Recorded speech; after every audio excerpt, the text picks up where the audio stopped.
قدران و مداران سویت ایران ما در هر یک جا امر معروف میکنیم، وادار میکنیم که شرایط بده شده است. هر یک بنده مسلمین باید فهمد که هر یک قدم ما گناه است.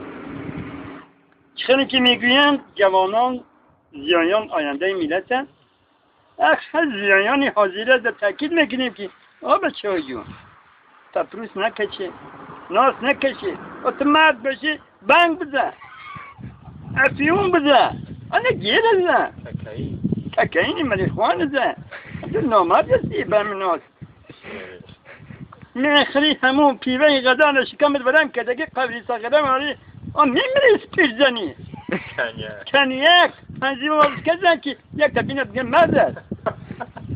این نامرد برادر به همون چشمی بد نگاه میکنی، در همون دخترها در همون بیوزنها نگاه میکنی، حسد میخری، این نامردی است.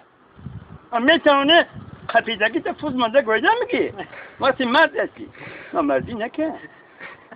ما در پاچه در میزنیم همین مسئله رو میبینیم. هرچی مرد باشه خفیدگیش کس کده گویده میگیره، نمیتونه کون تا بجا. با همین برادر عبری معرفی خانزینه ما با خیلی هستید کسی که یکان عرض شکایت دارن همه به عرض زیرین نال خود سیاد که زنگ زنید با ما در تماس باشه.